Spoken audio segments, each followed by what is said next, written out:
Kilala ang Arab country kapatid sa pagkakaroon ng mga ruler na may nakakalulang kayamanan, sobrang mararangyang pamumuhay at pag-aari na talaga namang ni sa panaginip ay malabo mong makakamtan. Mula sa 3 bilyong dolyar na bahay at kotseng nagkakahalaga ng $18.7 million hanggang sa pagpapagupit ng nagkakahalaga ng $2,000 ay ilan lamang sa mga pag-aari at ginagawa ng mga sobrang mayayaman ang ating pag-uusapan. Pero bago tayo magpatuloy, isang like lang po ang hinihingi ko para sa bidyong ito. Malaking bagay na po yan bilang suporta sa ating bawat in-upload.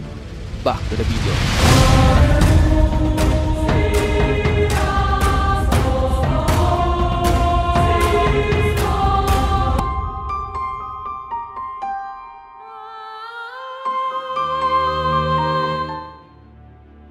Bilang pinuno ng isa sa pinakamayayamang syudad sa mundo, si Sheikh Mohammed bin Rashid Al Maktoum ng Dubai ay tinatamasa ang kanyang maraming pribilehiyo. Ang kanyang personal na yaman ay sinasabing nasa tinatayang $15 billion.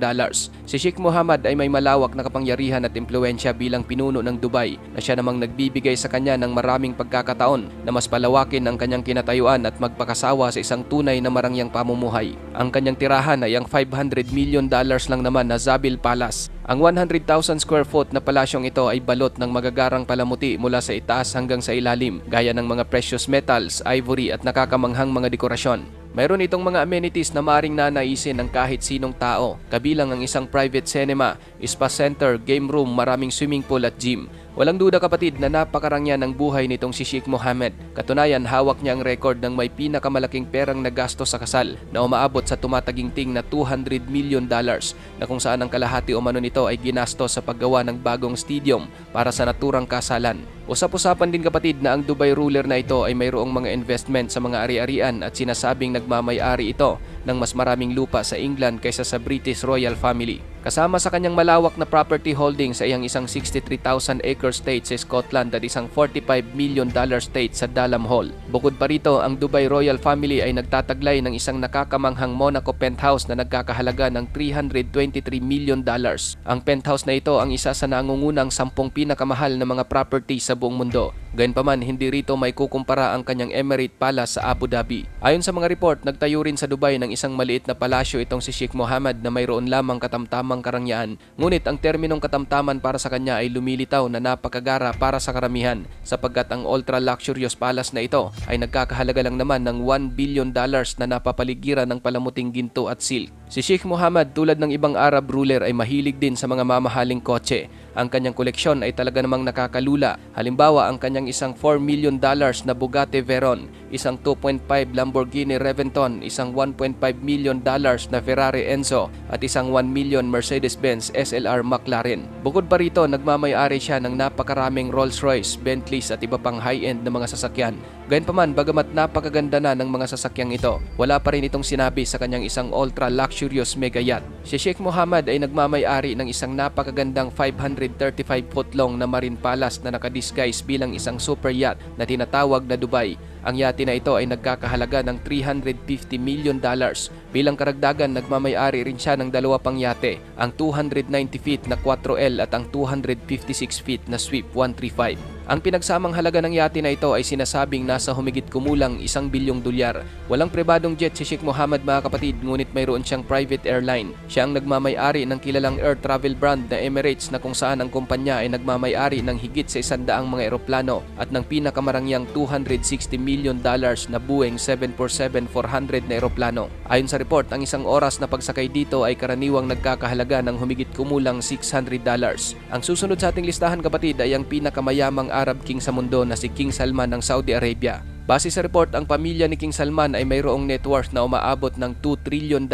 Samantalang si King Salman mismo ay tinatamasa ang kanyang personal fortune na umaabot ng $20 billion. Ang hari na ito kapatid at ang kanyang pamilya ay nagmamay-ari ng isang malawak na koleksyon ng mga ari-arian sa buong mundo, kabilang ang isa sa pinakamahal na villa sa mundo, ang Chateau Louis XIV na nagkakahalaga ng humigit kumulang $300 million.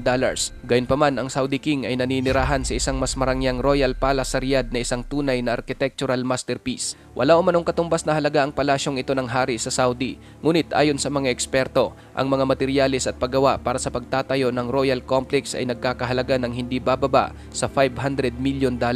Ang 4.9 million square foot complex na ito ay may mga feature tulad ng isang pribadong ospital, ilang mga mosque, isang royal cinema at marami pang ibang amenities. Kahanga-hanga rin ang car collection nitong si King Salman na umaabot sa higit 7,000 na mga kotse, kabilang ang ilan sa mga pinaka-eksklusibo at mamahaling modelo sa mundo. Kasama ng mga ito ang isang $4.8 million Mercedes-Benz SL600, isang 3.4 million Bugatti Veyron at isang $2.5 million na Golden Rolls-Royce Phantom 7. Bilang karagdagan sa kanyang mga sasakyan, nagmamay-ari din si King Salman ng ilang napakamarangyang pribadong jet na nagkakahalaga ng mahigit $2 billion. Ngunit mas gusto niyang maglakbay sa ibang bansa gamit ang kanyang Boeing 747 na nagkakahalaga ng higit sa $500 million. Ang loob ng eroplano ay talaga namang nababalot ng ginto at may kasama pa itong throne room, at kapag bababa rito ang hari, gagamit ito ng custom-made golden escalator. Isa ring kolektor si King Salman ng napakamarangyang mga yate na mayroong fleet na nagkakahalaga ng mahigit sa kalahating bilyong dolyar. Ang flagship sa kanyang fleet ay ang pinakamarangyang Prince Abdulaziz super yacht na nagkakahalaga naman ng higit sa $100 million. Kung si King Salman kapatid ay mayroong golden escalator sa kanyang magarang eroplano, tinalo naman ito ni Sultan Hassan Al Bolkiah ng Brunei dahil sa kanyang pagkakaroon ng sinasabing entire golden plane. Ang Sultan ng Brunei ay nasa listahan din ng pinakamayayamang pinuno sa mundo. Kilala ito sa kanyang magarbong paggastos. Nakilala rin si Sultan Hassan Al sa kanyang pagkakaroon ng pinakamagastos na pagpapagupit na umaabot ang halaga ng $20,000. Dumadayo pa umano ang Sultan sa London sakay ng kanyang pribadong eroplano upang sadyain ang kanyang paboritong barbero na kinukuhanan pa niya ng magarang kwarto sa isang 5-star hotel para lamang sa isang 30 minutes na pagpapagupit. Sa kabila ng mga pagdududa sa pagkakaroon ng Brunei sa kakulangan ng income tax, ang personal na yaman ni Sultan Hassan Al ay pumapalo umano sa $30 billion na siyang nagpapahintulot sa kanya na magpakasawa sa karangyaan. Mahilig ding mangoleksyon ng mamahaling kotse itong si Sultan Hassan Al. Katunayan, ang kanyang koleksyon ay umaabot na sa humigit kumulang 7,000 na mga kotse. Marami sa mga ito ay mga costume made. Kasama sa koleksyon ni Sultan Hassan Al ang pambihirang mga kotse gaya sa Lamborghini Veneno, Bugatti Veyron at Ferrari F40 na nagkakahalaga ng higit sa $2 billion. Bukod pa rito, mayroon din siyang isang pribadong Boeing 747-430 na nagkakahalaga ng $100 million at ginagastusan din niya ito ng $133 million para sa gold plating sa exterior nito at pag-aayos sa loob, kabilang ang bath fixtures at isang golden toilet. Nakatira ang Sultan sa Nurul Iman Palace, isa itong napakalaking istruktura na sumasakop sa isang napakalaking 2.15 million square feet sa Bandar Seri Begawan. Ang palasyong ito mga kapatid ay mayroong higit sa 1,780 na mga silid at 257 na mga bathrooms. At bilang isang architectural masterpiece, ang palasyo ay sinasabing walang kapantay na halaga at walang mga pagtatangka na ginawa upang tansyahin ang halaga nito. Gayunpaman, ang nag-uumapaw na kayamanan ng Sultan ay makikita pa rin sa kanyang mga foreign properties. Halimbawa, ang kanyang $30 million na mansyon sa Beverly Hills, isang $110 million chateau sa France at isang $400 million na hotel sa London. Sa kabila ng kanyang marangyang pamumuhay at labis na paggasta, ang pinakamayamang Sultan ay madalas na hindi nakikita sa media. Ngunit dahil sa kanyang karangyaan, patuloy pa rin itong kumukuha ng atensyon sa publiko. Panghuli sa ating listahan kapatid ay itong si Sheikh Mohammed bin Zayed Al Nahyan, ang Pangulo ng Abu Dhabi. Namana ni Sheikh Mohammed ang Emirate ng Abu Dhabi kasunod ng pagkamatay ng kanyang kapatid sa ama na si Sheikh Khalifa. Mula noon, si Sheikh Mohammed ay nagawang palaguin ng husto ang kanyang kayamanan mula 3 billion papunta sa mahigit $30 billion na ang karamihan sa kanyang mga asset invested ay ang mga ultra-luxurious property. Kabilang sa kanyang real estate collection ay ang pinakakilalang Emirates Palace sa Abu Dhabi na tinatayang nagkakahalaga ng $3 billion.